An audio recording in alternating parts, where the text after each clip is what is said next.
All right.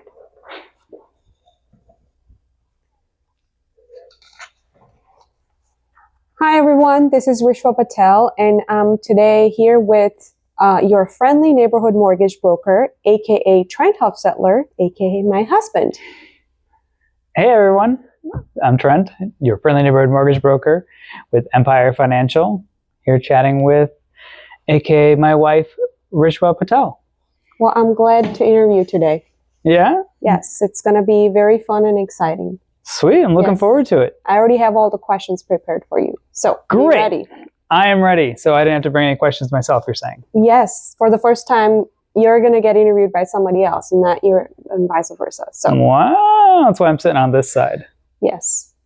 All right. So your first question is, how do you think 2025 was for you personally and professionally, and what have you learned from it? Personally, I would say that 2025 was probably walking through a little bit of a hellscape. I'm going to be honest. Like it had some good production for the business side, but honestly, there was a lot of growth and pain points that came with 25 that, honestly, stepping into the investor world, we had a flip that we finally have rented out now. So there's a lot of pressure. I mean, a lot of investors feel that pressure of, oh, I can't get my house to sell. And we went through that. So now it gave me more talking points when it comes to like talking with investors. Like, yeah, I understand your side of the table, that it was tough. It was tough. But to be honest, like I have a great support system. I have you in my corner, and that's all I really need is you there to provide support and just be like, you can do it. And, getting two favorite sounds in life are you laughing and our son laughing. If I can get that to happen on a daily basis, I'm doing something right. And it makes the hellscape a little bit better. Good. And how about, more on the professional side? I know we learned more on this, specifically this scenario, this example. From a personal standpoint, we went through together as a family, but then professionally, what would you say? Professionally, I would say there was a lot of growing too. I stepped into a role for the first time as team lead. So I had to learn to balance team production versus my own production, when to hit the gas on either one. Do I need to be more team lead at one point? Do I need to hit my own production? And I finally have come into my own a little bit more, hit more of my stride when it comes to hitting my professional goals and everything. So I feel like it's getting to where it wants to be, and I'm becoming the person that I want to be as a loan officer and as a team lead. Yeah, and you have invested in some coaching too this year too. I did do a bit of coaching. I did a growth-only coaching, shortened to Go Coaching, with Mir Saeed.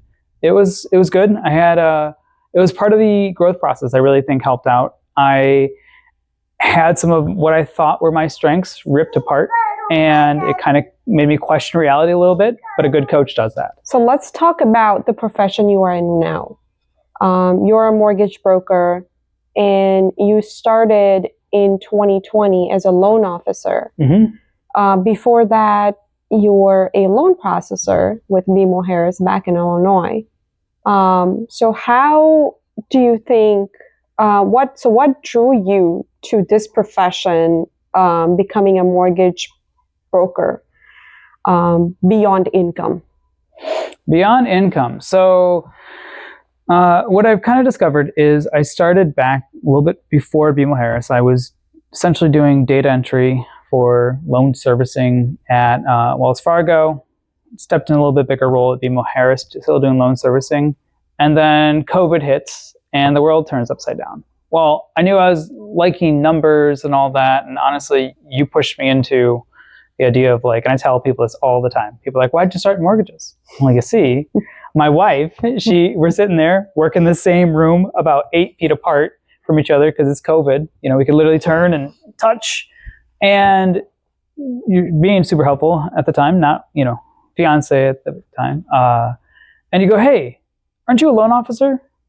I'm like, well, no, not exactly. She's like, and you're like, well, I see postings for loan officers who make $80,000. Why do you make 40? I'm like, oh, loan servicing, it's a little different. And you're like, well, can you do this? Well, let's find out. So I had to go get licensed, and I went and, did all that. And then I stepped into it. And honestly, I thought it was going to be more numbers. But what I really discovered is being a loan officer is more about service. You're helping families fix their financial situation, which is huge stress. It's giant stress relief, as we kind of went through ourselves. But you're able to, a lot of times during the COVID times, we were consolidating a lot of debt, or we're taking and going, great, now I'm getting you, super cheap 2% rates. And it was really helping people's budgets go a lot further and giving them breathing room in their life. And so that's what I really liked about being a loan officer. It wasn't just the income.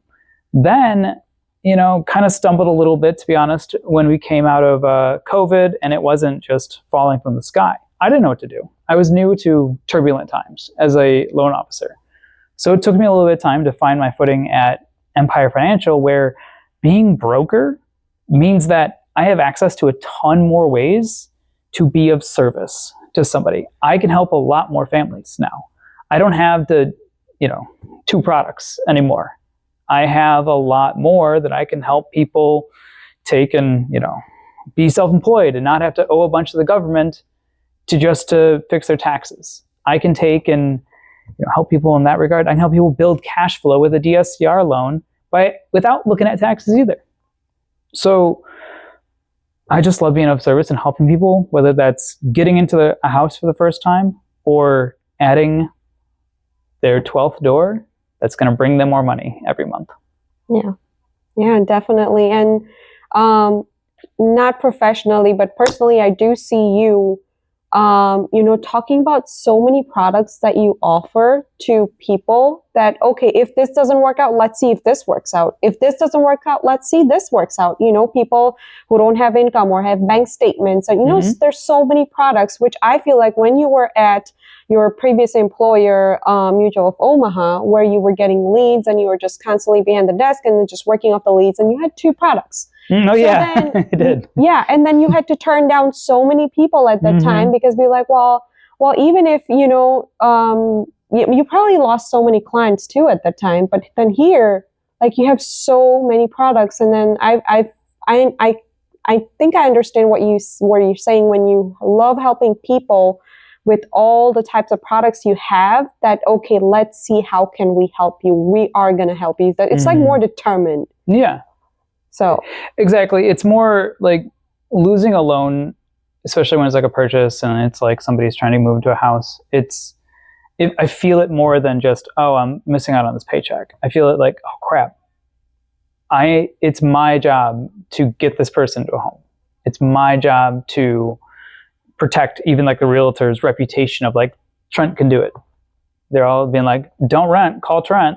And I'm like, I got to get this person a home. They're renting out. Let's make a first-time homeowner. We have to get it done. That's the pressure I feel. I like that one. You just said, don't rent, call Trent. Don't rent, call Trent. All right. So what separates you from, what separates an average broker from a truly great one? Because there's so many people I have seen, like ever since you started, I have seen people becoming a mortgage broker or a loan officer and then quitting. And there are some loan officers that are still at the same stage where they were 3 years ago. Yeah. So like, what separates an average mortgage broker from a great one? So the reality is that an average loan officer doesn't really go the extra mile. They don't apply the extra level of care. They probably are the ones that say, I sent a link to the application, just fill it out and I'll look at it when you get the paperwork. They're not the ones taking and analyzing the situation. They don't take and try to find solutions when they hit the wall. They simply go, okay, well, that was it. I give up. Whether they're broker or loan officer, like, with direct lender as it is, they hit the wall, they stop. What really makes a phenomenal loan officer is somebody who knows how to go the extra mile. And part of that too, and the reason I can do it much easier and faster, is because I'm backed by a great team. I have processing. I have probably cutting edge technology. Everyone's gonna be like, we have technology, but no, literally, like, if our CEO John Modolitwak could upgrade to half cyborg, I think he might be tempted to do so, just because he's so cutting edge on like technology, and that fuels what I can do at Empire. So utilizing that, like, I mean, today I was telling somebody, hey, just got you pre-approved, send out your letter, but just so you know, we're going through the holidays. But if you need this changed at all, I have my system at my fingertips. I can generate a new letter for you in seconds and send it out.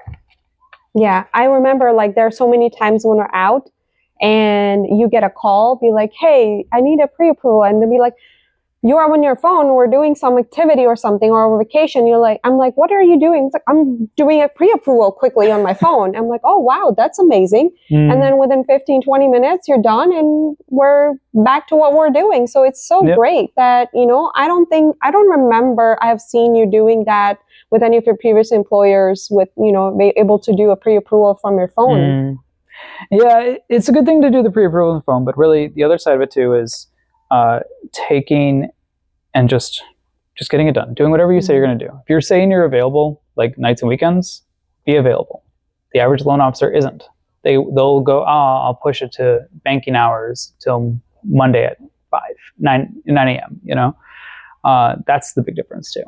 Yeah, definitely.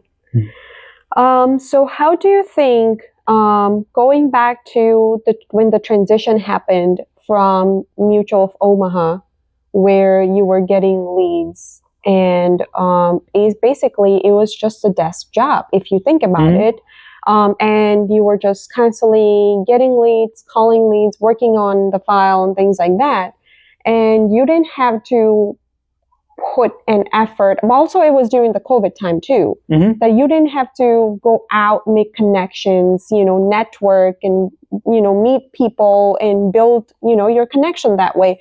But then when we moved to Florida, it changed. And then I think it happened around 2022, 23.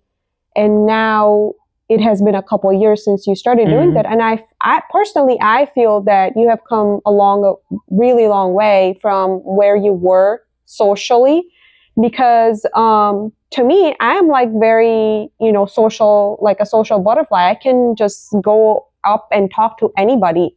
But I know it was different for you if I think about it from a couple of years ago. And I remember giving you tips at times. How to be an extrovert. Yes. By Rishwa Patel. But now you're doing so many podcasts, you're doing so many interviews. It's so fluent, it comes naturally to you. Like, even like, I remember you taking videos like to shoot content, and you had to do so many retakes at that time. And then now it's just so natural. And then also you go to events 4 or 5 times a month at least, to network, make connections, and then shoot podcasts. So how was the transition, and how important it is to network and make connection in today's world in your profession? Yeah, so to address the first part, the transition was different. It was weird, because even when you're just on the phone, like, it's kind of odd, going from servicing where I don't have to talk to a lot of people to even like talking to like leads. It took a bit. Like, I was like, all right, well, now I got to get into flow of conversation. Plus, I didn't have any training on anything, and like, I just had to figure out how to have the conversations. So that was weird on its own. And then transitioning from, all right, the leads dried up because it was a good source, to we have these really bad ones that you got to call 19,000 times, it felt like, just to get them to not cuss you out on the phone. To, all right, now I even switched to another company between Mutual and Empire, where they promised you the world. They're like, hey, we're not refinance lead driven, we're purchase driven, and we're going to take and teach you. Well, they didn't. So I still had to kind of learn on my own. So the transition took a little bit of time, but I was starting to network then. But then I learned a lot more when I came to Empire about, branching out, how to network, how to talk, how to ask the right questions. And then transitioning to the more videos and everything aspect is, honestly, one of the things that kind of goes back to is I do like 50 takes before because I thought that I need to be perfect. But I started to kind of realize that it's okay if I'm human. People actually like working with humans, as it turns out. I mean, it goes back to one of Jamie Miller's, who's a phenomenal linguistics coach, and more than just a linguistic coach, but he'll be like, yeah, just ask somebody, is it okay if I'm human because I have ums and ahs and, I got a little bit of a, flaky on my face or something like that. Is that okay with you?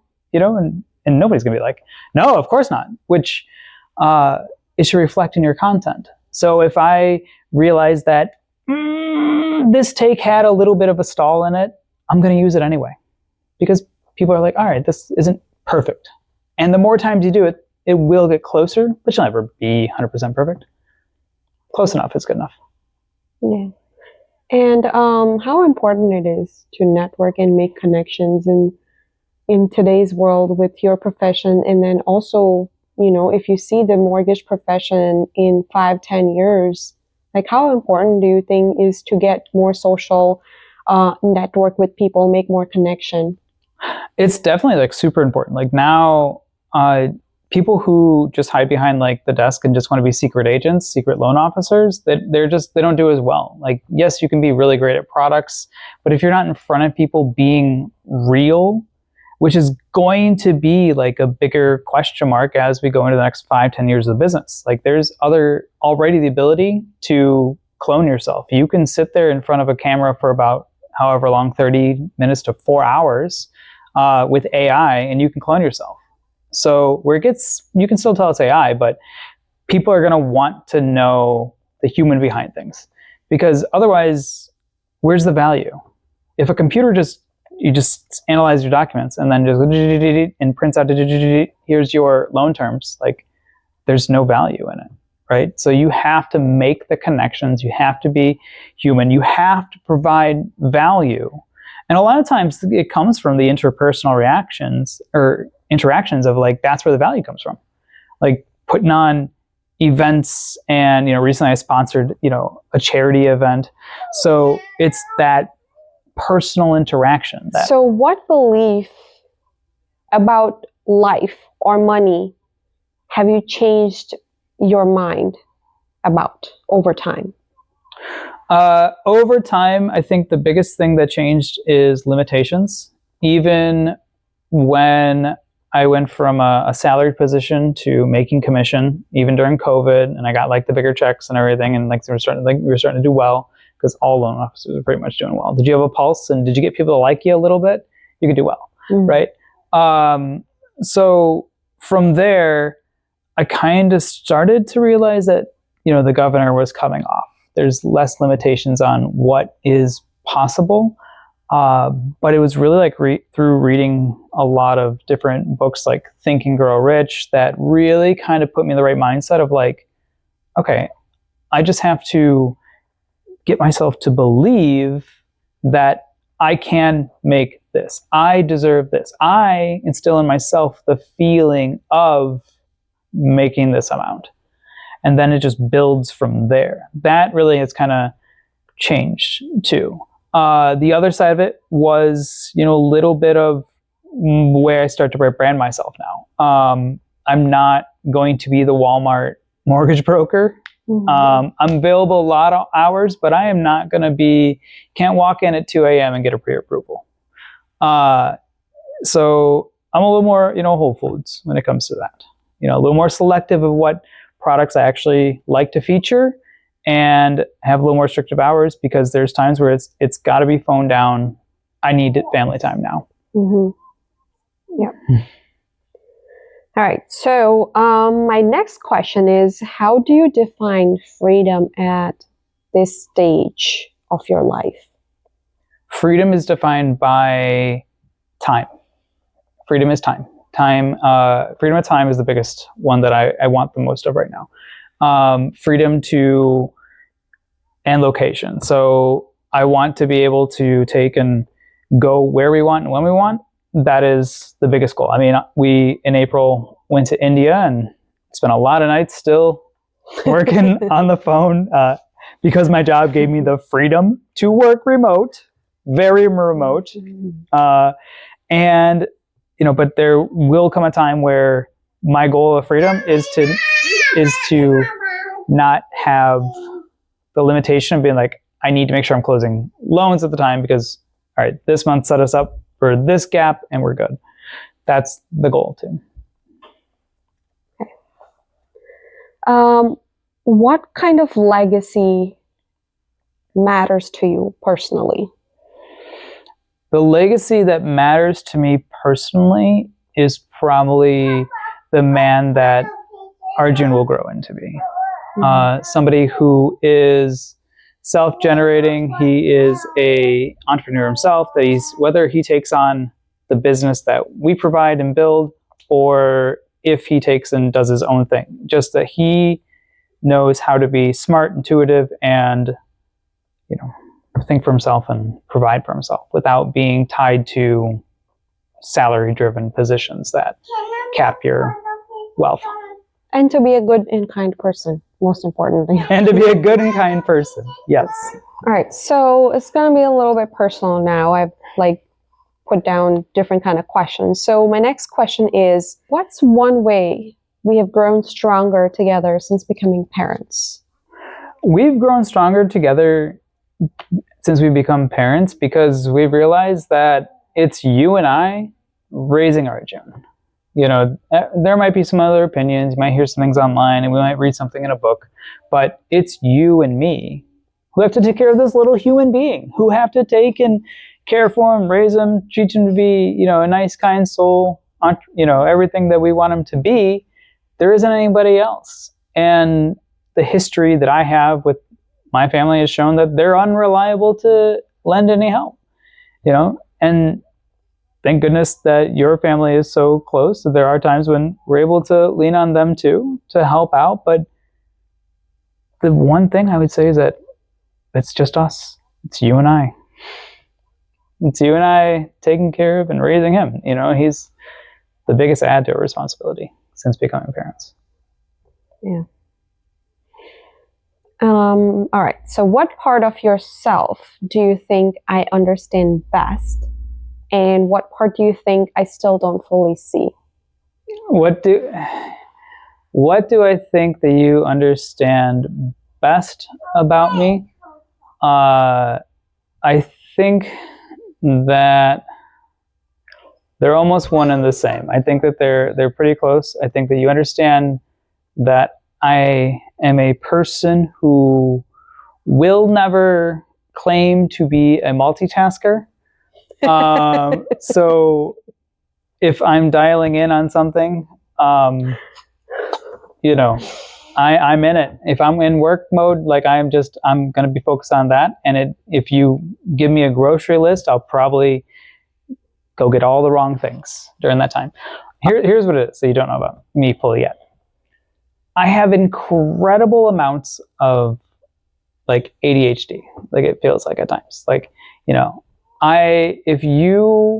if we're doing stuff and we can be in the kitchen and you could mention the laundry and I'm in the middle of cooking food and you're like, oh yeah, we got to fold the laundry. I'll be like, all right. And I'll leave the food and my brain wants to do that to go fold the laundry because you mentioned it. And then I'll be halfway there and you're like, you know what?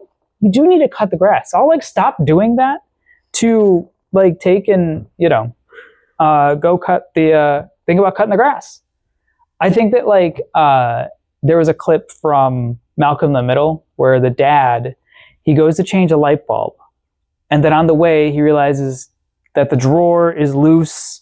And so he's like, oh, I got to tighten this screw. And then he goes to do something else and leads to basically, he goes to get in the car and that's making a weird noise. So then he's under it. And then his wife gets home and she's like, why haven't you changed the light bulb yet? And he's like, that's what I'm trying to do. Can't you tell? Yeah, I remember there's been times when I asked you to do something. It's not that I want you to do it right away. You're doing something and then you drop it and then you just go start working on that thing that I just asked you to do. And I'm like, well, just finish this first. It's like, I have to tell you that. Yeah. Yep. The brain thinks now, go now. So maybe it's just tell me later. Just tell me later. I know but your brain's like, I need to tell him now. He'll just put it in his to-do list. But then I will forget to tell you. If only we had some kind of technology like a calendar or a Google Share to-do list. ChatGPT. Set me up a to-do list with my wife. All right, next question. How has becoming a father changed the way you see success? The way I see success is now it is more about not saying no to two people. So, you know, I don't want to tell him no for things. I don't want to tell you no for things. So success to me is never having to say no. Like it could be like, you could wake up and be like, today we are traveling to Nova Scotia. Great, let's do it. Never having to say no, because we have freedom of money and time and location. We have all three freedoms. So that would be success, having all three freedoms at one time. Great. All right, so my next question is, what's one way I support you that you don't always say out loud? It's one way you support me that I don't always say out loud.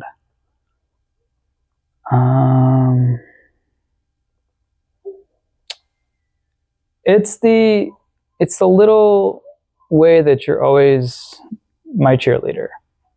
Like, I don't ever say like, thank you when we're like at like a networking event for things and you steer people back my way and like, oh, my husband, this, or you always lead the conversation back to me, where you're always like, oh, talking positive about me when you're out and about. That you're always my little cheerleader. Good. I'm glad that I asked you this question. Now I know. All right. So, what's something you carry from your childhood in Illinois that still shapes you today?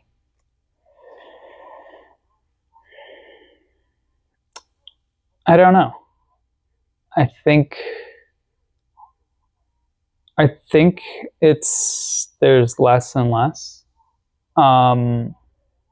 Because the person that I was in my childhood to the trajectory of my life before we met, it was way different. Todd Herman, who I heard speak at GrowthCon, amazing. He put a quote up saying that sometimes you have to kill the person that you were shaped to be to become the person that you want to become. And I think that really kind of carries a lot of weight. And I was thinking actually about that earlier in the week. But I guess that if there was one thing that from my childhood that shaped me today, I would say a love for cheese. Cheese, please. All right. Next question. If your son asked you what matters most in life, how would you answer that? You. And your mommy. Do you want to elaborate more? Well, I mean, my point of view is that we're maybe some calamity is happening and I got to figure out what's important to grab. I'm grabbing him and you. That's what's most important in life.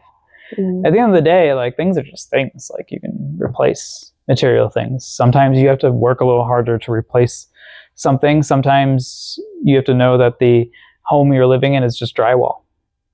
But the people that you love and care for the most, that's what's most important. Yeah. I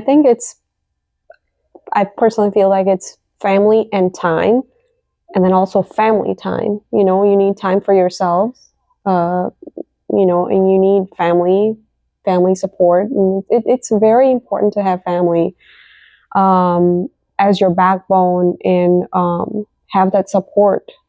Give them support, have support from them. And it's just the family time, cherishing those memories, in the future. And it's just, it's very important for me to, have that ingrained in Arjun. So, But okay. So when you think when you think of our son as an adult, what do you hope he says about you? I hope that he says that I was always there. That my dad cared and he didn't miss things. He worked hard, but he didn't put work before me. Mm-hmm. He was always there. Yeah. I'm sure he will. Mm. All right. So my last question is, what does 2026 look like to you? And what are your goals and resolutions? So 2026 to me looks like what 2024 is going to look like to 2025. Like it's going to be the next step up. It's going to be the next level. It's going to be more, get a little more known, be seen, like leading the pack a little bit more and taking not just when you go back to that question on the average LO versus the phenomenal LO, somebody who's leading educational classes, being a leader more to my team and just, serving a lot more families is what 2026 is really going to bring. It's going to just be amplification of what 25 was. Everything I learned and grew into in 25 is going to show in 26. There's been a lot of talk, and I've seen a couple of posts about 25 was the year of the snake. You've shed your skin, and everything that is foundational and actually important is sticking around. But all the old relationships that weren't serving you have fallen off, and I've seen that. And now we're going into the year of the horse, where it's going to be go, go, go, go, go, go, go. Everything now, you've gotten lightweight and you can travel faster. I think there's a whole thing too that there's an abundance mindset to 26 too, because in numerology it's 1, which is more reflective of abundance and just more too. Well, good to know. I did not know that.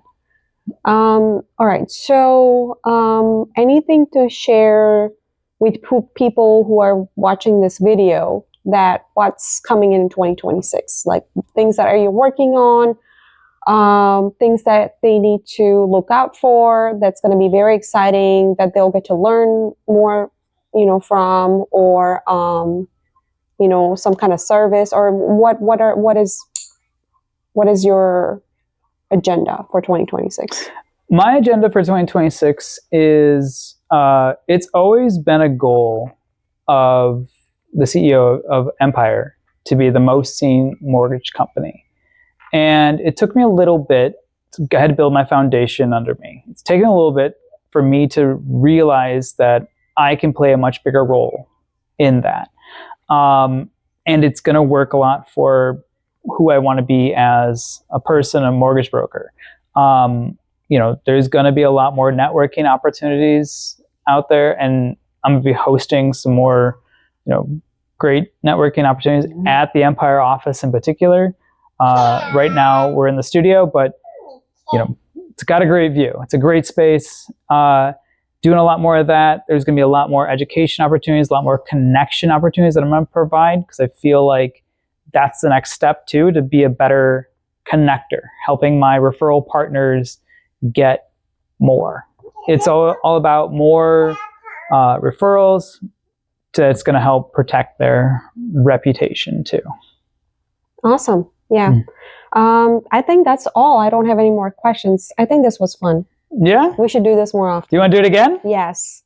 I'm going to be ready with more questions, because more questions. I think, this was, there were so many questions that I had in my mind, but then we were, I had to check on time. It has to be, not more than 30 minutes or so. Because then also there's always a next time for another content, but this was really fun. So I just I hope it was fun for you too. It was fun. What was your most fun learning experience? Learning experience from this. What was one thing that you learned that you were surprised about? Your answers. Some of your answers. The cheese. I'm sure it was the cheese, people. She's not expecting cheese. But yeah, this was fun. Good. I hope you liked it too. I had a good time. Good. All right, well, see you guys next time. See you in the next one.